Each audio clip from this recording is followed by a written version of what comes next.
Welcome to Sri Rajiv Gandhi IAS academy. Friends, இந்த வீடியோவில் September 15 மற்றும் 16 தேதிகளுக்கான கரண்ட் அஃபேர்ஸ் எல்லாமே பார்க்க போகிறோம்.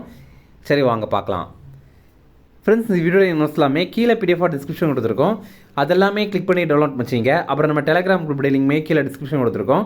அதிலையுமே கிளிக் பண்ணி ஜாயின் பண்ணிங்க. நம்முடைய டெலிகிராம் குரூப்பில் கரண்ட் அஃபேர்ஸ் குவிசஸ் நடத்திட்டு வரோம். நீங்களுமே ஜாயின் பண்ணி அட்டன் பண்ணிக்கலாம். ஓகே, சரி வாங்க பார்க்கலாம். ஃபஸ்ட்டு, அன்பு கரங்கள் திட்டத்தின் தொடக்க விழா தற்போது எங்கு நடைபெற்றது? இதற்கான ஆன்சர் சென்னை.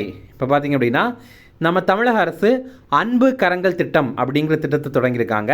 என்றைக்குன்னா செப்டம்பர் 15 தேதி இதை தொடங்கியிருக்காங்க. இதோடைய தொடக்க விழா சென்னையில் கலைவாணர் அரங்கத்தில் தான் நடைபெற்றது. இது என்ன அப்படின்னா, பெற்றோரை இழந்த குழந்தைகளுக்கு மாதந்தோறும் 2000 ரூபாய் வழங்குகிற திட்டம். இது யாருக்கெல்லாம் வழங்குவாங்க அப்படின்னா, 2 பெற்றோர்களையும் இழந்த குழந்தைகளுக்கு வழங்குவாங்க. அதே மாதிரி ஒரு பெற்றோர் இறந்துட்டாங்க, இன்னொரு பெற்றோர் கைவிட்டுட்டாங்க அப்படின்னா அவங்களுக்கு வழங்குவாங்க. அதே மாதிரி ஒரு பெற்றோர் இறந்துட்டாங்க, இன்னொரு பெற்றோர் சிறையில் இருக்காங்க அப்படின்னா அவங்களுக்கு வழங்குவாங்க. இந்த மாதிரியெல்லாம் சில கேட்டகரியில் வழங்குவாங்க. இவங்களுக்கு 18 வயதை அடையும் வர மாதந்தோறும் இதை வழங்குவாங்க. முதற்கட்டமாக 6082 குழந்தைகளுக்கு வழங்குறாங்க. தமிழக அரசுடைய தாய் மாணவர் திட்டத்துடைய ஒரு பகுதியாக இந்த திட்டத்தை செயல்படுத்துகிறாங்க. அடுத்தது, காவல் கரங்கள் திட்டம் எப்போது தொடங்கப்பட்டது? இதற்கான ஆன்சர் 2021. காவல் கரங்கள் திட்டம் இது என்ன அப்படின்னா, சென்னையில் சுற்றி திரிகிற ஆதரவற்ற நபர்களை அவங்களுடைய குடும்பத்தில் சேர்க்கிறது. ஒருவேளை அவங்களுக்கு குடும்பம் இல்லை அப்படின்னா அவங்கள காப்பகத்தில் சேர்க்கிறது. இந்த மாதிரி ஒரு திட்டம் தான் காவல் கரங்கள் திட்டம் அப்படிங்கிறது. இதை எந்த அமைப்பு செயல்படுத்துகிறாங்கன்னா, சென்னை பெருநகர காவல்துறை தான் செயல்படுத்துகிறாங்க. எங்கெங்கே அப்படின்னா, சென்னை பெருநகர காவல்துறையுடைய பகுதிகள், அதுக்கப்புறம் தாம்பரம் மாநகர காவல்துறை இதுக்குட்பட்ட பகுதிகள், அப்புறம் ஆவடி மாநகர காவல்துறை இதுக்குட்பட்ட பகுதிகள், இந்த பகுதிகள் எல்லாம் தான் இந்த திட்டத்தை செயல்படுத்துகிறாங்க. இப்போது எதனால் இதை நம்ம நியூஸில் பார்க்குறோம் அப்படின்னா, இந்த அமைப்பிற்கு செயற்கை நுண்ணறிவு தொழில்நுட்பத்தில் கைபேசி செயலி ஒன்று உருவாக்கிட்டு இருக்காங்க. அதனால தான் இதை பற்றி தெரிஞ்சுக்கிறோம். இப்போ இந்த செயலியுடைய சிறப்புகள் பார்த்திங்கன்னா, இப்போ ஒரு ஆதரவற்றோர் இருக்காங்க அப்படின்னா அவங்கள பற்றி பொதுமக்கள் புகைப்படங்களோட தெரிவிக்கலாம். அதே மாதிரி மீட்கப்பட்டவங்களுடைய விவரங்கள் இந்த செயலியில் பெற்றுக்கொள்ளலாம். அதே மாதிரி இப்போ ஒருத்தங்க மீட்கப்பட்டிருக்காங்க அப்படின்னா இவங்க காணாமல் போனவர்கள் பட்டியலில் இருக்கிறவங்களா அப்படிங்கிறது ஏஐ செயற்கை நுண்ணறிவின் மூலமாக அறிந்து கொள்ளலாம். அதே மாதிரி காணாமல் போனவர்கள் மற்றும் உரிமம் கோரப்படாத உடல்கள் இது குறித்த தகவல்களும் இந்த ஆப்பில் இருக்கும். அடுத்தது, உள்நாட்டில் தயாரிக்கப்பட்ட 2வது நீர்மூழ்கி எதிர்ப்பு போர்க்கப்பல் எது? இதற்கான ஆன்சர் INS ஆந்த்ரோத். இப்போ பார்த்திங்க அப்படின்னா, நம்ம இந்தியாவிலேயே தயாரிக்கப்பட்ட 2வது நீர்மூழ்கி எதிர்ப்பு போர்க்கப்பல். இது பார்த்திங்கன்னா ஆந்த்ரோத் அப்படிங்கிற பேர். எதனால் ஆந்த்ரோத்னு வச்சுருக்காங்கன்னா, லட்சத்தீவில் ஒரு தீவுடைய பேர் ஆந்த்ரோத் அப்படிங்கிறது தான். அந்த பேரை தான் இந்த கப்பலுக்கு வைத்திருக்காங்க. இந்தியாவில் 8 நீர்மூழ்கி எதிர்ப்பு கப்பல்கள் தயாரிக்கிற திட்டத்தில் இது கட்டியிருக்காங்க. இதை கட்டுற நிறுவனம் கல்கத்தாவில் இருக்கிற Garden Reach Ship Builders and Engineers அப்படிங்கிற அமைப்பு. அப்போ முதல் நீர்மூழ்கி எதிர்ப்பு கப்பல் எது அப்படின்னா INS அர்னாலா அப்படிங்கிறது. அது இந்த ஆண்டு தான் அறிமுகம் பண்ணியிருந்தாங்க. ஃப்ரெண்ட்ஸ், நம்ம ராஜீவ்காந்தி ஐஏஎஸ் அகாடமியில் TNPSC Group 1 எக்ஸாமுடைய மெயின்ஸ் டெஸ்ட் சீரீஸில் நம்ம இலவசமாகவே கண்டக்ட் பண்ணுறோம். இது பார்த்திங்கன்னா ஸ்க்ரீனில் தெரியுற நம்பருக்கு நீங்கள் கால் பண்ணி பேசி ஜாயின் பண்ணிக்கலாம். அதே மாதிரி ரொம்ப குறைந்த கட்டணத்தில் நம்ம போலீஸ் கான்ஸ்டபிள் எக்ஸாமுக்கான டெஸ்ட் சீரீஸ் லான்ச் பண்ணுறோம். ஸ்க்ரீனில் தெரியுற நம்பருக்கு நீங்கள் கால் பண்ணி இதில் ஜாயின் பண்ணிக்கலாம். அதே மாதிரி ஓகே, அடுத்தது, இந்தியாவுக்கு வெளியே முதல் அடல் புத்தாக்க மையம் எங்கே திறக்கப்பட்டது? இதற்கான ஆன்சர் ஐக்கிய அரபு அமீரகம். இப்போ பார்த்திங்க அப்படின்னா, இந்தியாவுக்கு வெளியில் முதல் முறையாக அடல் புத்தாக்க மையம் திறந்திருக்காங்க. எங்கே அப்படின்னா, ஐக்கிய அரபு அமீரகத்துடைய தலைநகரான அபுதாபியில் தான். அங்கே இருக்கிற IIT டெல்லியுடைய வளாகத்தில் தான் இது திறந்திருக்காங்க. இது என்ன அப்படின்னா, இது லேப் மாதிரி இருக்கும். இப்போ ரோபாட்டிக்ஸ் இந்த மாதிரி புத்தாக்கம் தொடர்பான சிந்தனைகளை தூண்டுறதுக்காக அங்கே நிறைய செயல்பாடுகள் நடத்துவாங்க. இது அடல் இனோவேஷன் மிஷன் கீழே தான் தொடங்கியிருப்பாங்க. அடல் இனோவேஷன் மிஷன் அப்படிங்கிறது 2016 ஆண்டு தொடங்கியிருந்தாங்க. மத்திய கல்வி அமைச்சர் யார் அப்படின்னா இப்போ தர்மேந்திர பிரதான் அப்படிங்கிறவர். ஃப்ரெண்ட்ஸ், நம்ம மத்திய அமைச்சர்கள் பட்டியல் எல்லாமே ஒரு வீடியோவாக போட்டிருக்கோம். அது நீங்கள் இன்னும் பார்க்கல அப்படின்னா இந்த வீடியோடைய டிஸ்கிரிப்ஷனில் லிங்க் கொடுத்துருக்கோம், அதை கிளிக் பண்ணி பாருங்கள். அடுத்தது, மீனாட்சி ஹூடா மற்றும் ஜாஸ்மின் லம்போரியா ஆகியோர் எந்த விளையாட்டுடன் தொடர்புடையவர்கள்? இதற்கான ஆன்சர் குத்துச்சண்டை. இப்போ பார்த்திங்க அப்படின்னா, மகளிர் உலக குத்துச்சண்டை சாம்பியன்ஷிப் போட்டி இந்த ஆண்டுக்கானது இப்போ நடைபெற்றது. எங்கே அப்படின்னா இங்கிலாந்துடைய லிவர்பூலில் தான் நடைபெறுறது. இதில் நம்ம இந்தியாவுடைய மீனாட்சி ஹூடா மற்றும் ஜாஸ்மின் லம்போரியா இவங்க வந்து தங்கப்பதக்கம் ஜெயிச்சிருக்காங்க. இதில் ஜாஸ்மின் லம்போரியா இவங்க 57 கிலோ இடைப்பிரிவில் தங்கம் ஜெயிச்சிருக்காங்க. மீனாட்சி ஹூடா இவங்க வந்து 48 கிலோ இடைப்பிரிவில் தங்கம் ஜெயிச்சிருக்காங்க. அடுத்தது 2025 ஃபிடே கிராண்ட் ஸ்விஸ் செஸ் போட்டியில் சாம்பியன் பட்டம் வென்ற இந்திய வீராங்கனை யார்? இதற்கான ஆன்சர் வைஷாலி. இது ரொம்ப முக்கியமான கொஸ்டின். இப்போ ஃபிடே அமைப்பு தான் உலக அளவில் செஸ் விளையாட்டை நிர்வகிக்கிற அமைப்பு. இவங்க பார்த்தீங்கன்னா விமன்ஸ் கிராண்ட் ஸ்விஸ் டைட்டில் போட்டி வந்து நடத்தியிருக்காங்க. எங்கே அப்படின்னா உஸ்பெகிஸ்தானுடைய சமர்கண்டில் தான் இந்த போட்டி வந்து நடைபெற்றது.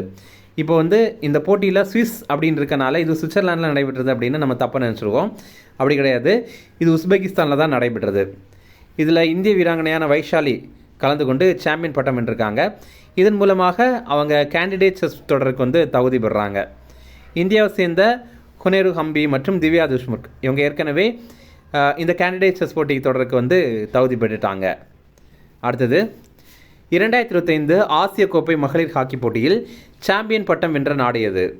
இதற்கான ஆன்சர் சீனா. இப்போ பார்த்திங்க அப்படின்னா விமன்ஸ் ஏஷியா கப் ஹாக்கி போட்டி வந்து நடைபெறுது. எங்கன்னா சீனாவுடைய ஹாங்ஸூவில் தான் நடைபெற்று முடிந்தது. இதில் முதலிடம் பிடித்தது சீனா, அதனால் அதற்கு தங்கப்பதக்கம் வழங்கியிருக்காங்க. 2ஆம் இடம் பிடித்தது இந்தியா, அதனால் நமக்கு வந்து வெள்ளிப்பதக்கம் கிடைத்திருக்கு. இப்போது நம்ம இந்தியா வந்து வெள்ளி ஜெயிச்சிருந்தாலும் நம்ம தங்கம் ஜெயிக்கலை இல்லை. அதனால் 2026 பெல்ஜியம் நெதர்லாண்டில் நடைபெற போகிற உலகக்கோப்பை போட்டிக்கு நேரடி தகுதி பெற வாய்ப்பை நம்ம வந்து தவற விட்டுருக்கோம். ஒருவேளை இதில் தங்கம் ஜெயிச்சிருந்தோம் அப்படின்னா நம்ம நேரடியாகவே அந்த போட்டிக்கு தகுதி பெற்றுருவோம். தகுதி போட்டியில எல்லாம் தனியாக விளையாடணும் அப்படின்னு அவசியம் கிடையாது. இப்போ இதில் நம்ம தகுதி பெறாதனால இந்தியா தகுதி சுற்றில் வந்து ஆடி தகுதி பெறணும். ஓகே, அடுத்தது துலீப் கோப்பை எந்த விளையாட்டுடன் தொடர்புடையது? இதற்கான ஆன்சர் கிரிக்கெட். இப்போ பாருங்கள், இந்த மாதிரி எக்ஸாமில் கேட்குறாங்க. மெயினாக எஸ்எஸ்சி எக்ஸாம்லாம் கேட்குறாங்க. ஒரு கோப்பை, இப்போ டேவிஸ் கோப்பை அல்லது துலீப் கோப்பை, இதெல்லாம் எந்த விளையாட்டு கூட தொடர்புடையது அப்படின்ற மாதிரிலாம் கேட்குறாங்க. இப்போ பார்த்தீங்கன்னா 62வது துலீப் கோப்பை கிரிக்கெட் போட்டி வந்து நடைபெற்றது. இதில் இந்த துலீப் கோப்பை கிரிக்கெட் போட்டி அப்படிங்கிறது இந்தியாவில் மண்டலங்கள் அளவில் நடைபெற ஒரு கிரிக்கெட் போட்டி. அப்போ மொத்தமாக நம்ம இந்தியாவில் 6 டீமாக அதை பிரிக்கிறாங்க. Central zone, east zone, north zone, north east zone, அப்புறம் சவுத் ஜோன், அப்புறம் வெஸ்ட் ஜோன், இந்த மாதிரி பிரிக்கிறாங்க. நம்ம எல்லாம் பார்த்திங்க அப்படின்னா இந்த சவுத் ஜோன் கீழே தான் வருவோம். நம்ம தமிழ்நாடு சொல்கிறோம். ஓகே, இப்போது இந்த போட்டியில் இந்த 62வது துலீப் கோப்பை கிரிக்கெட் போட்டியில் சாம்பியன் பட்டம் வென்றது மத்திய மண்டலம். இந்த போட்டி வந்து பெங்களூரில் தான் நடைபெற்றது. அடுத்தது ஒரு ஷார்ட் நியூஸ் ரிஃபரன்ஸ், அதையுமே பார்க்கலாம். வக்ஃப் வாரியம் இது என்ன அப்படின்னா முஸ்லீம்கள் வந்து நன்கொடையாக சொத்துக்கள் நிலங்கள் எல்லாம் வழங்குவாங்கள்ல, அதை நிர்வகிக்கிற அமைப்பு தான் இந்த வக்ஃப் வாரியம் அப்படிங்கிறது. இதை சீரமைக்கிறதுக்காக 1995 ஒரு சட்டம் வந்து கொண்டு வந்திருந்தாங்க. அதை இப்போ 2025ஆம் ஆண்டு திருத்திருந்தாங்க. நம்ம கூட கரண்ட் அஃபேர்ஸில் பார்த்துருப்போம். இப்போது மத்திய அரசு கொண்டு வந்த வக்ஃப் திருத்த சட்டத்தில் சில பிரிவுகளுக்கு இடைக்கால தடையை உச்சநீதிமன்றம் விதித்திருக்காங்க. அது என்னென்ன பிரிவுகள் அப்படின்னு பார்க்கலாம். முதல்ல பார்த்திங்கன்னா, இப்போது ஒருத்தர் இந்த முஸ்லீம் ஒருத்தர் இருக்கார் அப்படின்னா அவர் தன்னுடைய சொத்தை தானமாக வழங்கணும் அப்படின்னா குறைந்தபட்சம் 5 ஆண்டுகள் அவர் வந்து இஸ்லாமிய மதத்தை பின்பற்றி இருக்கணும் அப்படின்ற மாதிரி இப்போ ரீசெண்டாக இந்த திருத்தத்தில் கொண்டு வந்திருந்தாங்க. ஆனால் அந்த விஷயத்திற்கு இப்போ உச்சநீதிமன்றம் இடைக்கால தடை விதிச்சிருக்காங்க. அடுத்தது வக்ஃப் சொத்து அரசு நிலமா அப்படிங்கிறத தீர்மானிக்கிறதுக்கு மாவட்ட ஆட்சியருக்கு அதிகாரம் வந்து இருக்குது அப்படின்ற மாதிரி ரீசெண்டாக இந்த திருத்தத்தில் சொல்லியிருந்தாங்க. அதற்குமே உச்சநீதிமன்றம் வந்து தடை வச்சுருந்தாங்க. என்னென்னா, இப்போ ஒரு லேண்ட் இருக்குது, அது இந்த வக்ஃப் அமைப்பிற்கு சொந்தமானதா அல்லது அது கவர்மெண்ட் லேண்டா அப்படிங்கிற முடிவு பண்ணுறது யாருக்கிட்ட அந்த அதிகாரம் இருக்குது அப்படின்னா மாவட்ட ஆட்சியருக்கு தான் இருக்குது அப்படின்ற மாதிரி ரீசெண்டாக போட்ட அமெண்ட்மெண்ட்டில் வந்து கொண்டு வந்திருந்தாங்க. ஆனால் உச்சநீதிமன்றம் என்ன சொல்கிறாங்க அப்படின்னா நீங்கள் சொல்கிறதுக்கு நாங்கள் வந்து இடைக்காலமாக தடை விதிக்கிறோம் அப்படின்ற மாதிரி தெரிவித்திருக்காங்க. அடுத்தது மத்திய வக்ஃப் கவுன்சிலில் முஸ்லீம் அல்லாத உறுப்பினர்கள் எண்ணிக்கையை 4க்கு அதிகமாக இருக்கக்கூடாது அப்படின்னு இப்போ உச்சநீதிமன்றம் தெரிவித்திருக்காங்க. அதே மாதிரி மாநில வக்ஃப் கவுன்சிலில் முஸ்லீம் அல்லாத உறுப்பினர்களுடைய எண்ணிக்கை 3க்கு அதிகமாக இருக்கக்கூடாது அப்படின்னு தெரிவித்திருக்காங்க. அடுத்த முக்கிய தினங்கள் பார்க்கலாம். உலக மக்களாட்சி தினம், இது செப்டம்பர் 15ஆம் தேதி. வேர்ல்டு டெமோக்ரஸி டே. இந்த ஆண்டுக்கான கருப்பொருள் செயலுக்கு செயல், பாலின சமத்துவத்தை அடைதல் அப்படிங்கிறது தான். டெமோக்ரஸி அப்படிங்கிறது ஒரு கிரேக்க வார்த்தை. இது ரொம்ப முக்கியமானது. நமக்கு கிரேக்க வார்த்தையா லத்தீன் வார்த்தையா அப்படிங்கிறது கடைசி நேரத்தில் குழம்பிடும். ஓகே, இப்போ பாருங்கள், இதில் டெமோஸ் அப்படிங்கிறது மக்களை குறிக்கும், கிரட்டோஸ் அப்படிங்கிறது அதிகாரத்தை குறிக்கும். அடுத்தது தேசிய பொறியாளர் தினம் இது வந்து செப்டம்பர் 15ஆம் தேதி.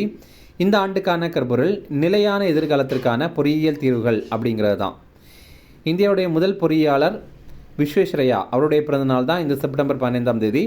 அவர் 1861 ஆண்டு பிறந்தார். இவர் ஒரு சிவில் இன்ஜினியர், இவர் ஒரு கட்டிட பொறியாளர். இது நம்ம எக்ஸாமில் கேட்கலாம், ஏற்கனவே ஒரு முறை எக்ஸாமில் கேட்டிருக்காங்க. இந்த மாதிரி விஸ்வேஸ்வரையா அவர்களுடைய பிறந்தநாளை நம்ம தேசிய பொறியாளர் தினமாக கடைபிடிக்கிறோம்.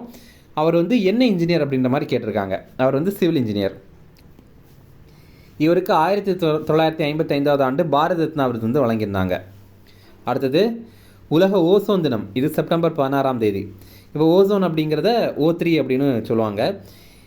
இந்த ஆண்டுக்கான கருப்பொருள் என்ன அப்படின்னா, அறிவியலிலிருந்து உலகளாவிய செயல்பாடு வரை அப்படிங்கிறது தான். From science to global action அப்படிங்கிறது.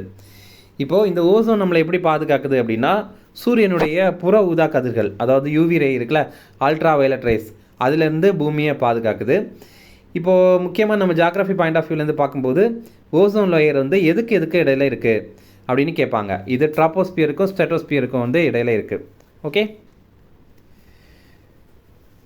ஃப்ரெண்ட்ஸ், நம்ம ராஜீவ்காந்தி ஐஏஎஸ் அகாடமியில் எஸ்எஸ்சி எக்ஸாம் மற்றும் பேங்கிங் எக்ஸாமுக்கான இலவச கிளாஸ் வந்து நடத்துகிறோம். யாருக்குன்னா காலேஜ் ஃபைனல் இயர் படிக்கிற ஸ்டூடெண்ட்ஸுக்காக நடத்துகிறோம். ஸ்க்ரீனில் தெரியுற நம்பருக்கு அவங்க இதில் ஜாயின் பண்ணிக்கலாம். உங்களுக்கு தெரிஞ்சவங்க யாராவது இருக்காங்க அப்படின்னா அவங்களுக்கு இதை ஷேர் பண்ணுங்கள். அதே மாதிரி TNPS group 2 group 2A films exam இப்போ நம்ம தேசிய அளவில் மாநில அளவில் 3 மார்க் டெஸ்ட் வந்து நடத்த போகிறோம். அதில் நீங்களுமே கலந்து கொள்ளலாம். ஸ்க்ரீனில் தெரியுற நம்பருக்கு கால் பண்ணி இதில் ஜாயின் பண்ணிக்கலாம். இனி ரிவிஷன் பார்க்கலாம். அன்பு கரங்கள் திட்டத்தின் தொடக்க விழா தற்போது எங்கு நடைபெற்றது? இதற்கான ஆன்சர் சென்னை. அடுத்தது காவல் கரங்கள் திட்டம் எப்போது தொடங்கப்பட்டது? இதற்கான ஆன்சர் 2021. அடுத்தது உள்நாட்டில் தயாரிக்கப்பட்ட 2வது நீர்மூழ்கி எதிர்ப்பு போர்க்கப்பல் எது? இதற்கான ஆன்சர் INS ஆந்த்ரோத். அடுத்தது இந்தியாவுக்கு வெளியே முதல் அடல் புத்தாக்க மையம் எங்கே திறக்கப்பட்டது? இதற்கான ஆன்சர் ஐக்கிய அரபு அமீரகம். அடுத்தது மீனாட்சி ஹூடா மற்றும் ஜாஸ்மின் லம்போரியா ஆகியோர் எந்த விளையாட்டுடன் தொடர்புடையவர்கள்? இதற்கான ஆன்சர் குத்துச்சண்டை. அடுத்தது 2025 ஃபிடே கிராண்ட் சுவிஸ் செஸ் போட்டியில் சாம்பியன் பட்டம் வென்ற இந்திய வீராங்கனை யார்? இதற்கான ஆன்சர் வைஷாலி. அடுத்தது 2025 ஆசிய கோப்பை மகளிர் ஹாக்கி போட்டியில் சாம்பியன் பட்டம் வென்ற நாடு எது? இதற்கான ஆன்சர் சீனா.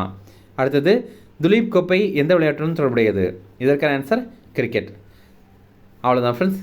இந்த வீடியோ பிடிச்சினா கண்டிப்பாக லைக் பண்ணுங்கள், நம்முடைய சேனலுக்கு சப்ஸ்கிரைப் பண்ணி வச்சுங்க, உங்கள் நண்பர்களுமே ஷேர் பண்ணுங்கள். கண்டிப்பாக அது அவங்களுக்கு பயனுள்ளதாக இருக்கும். Okay, thank you.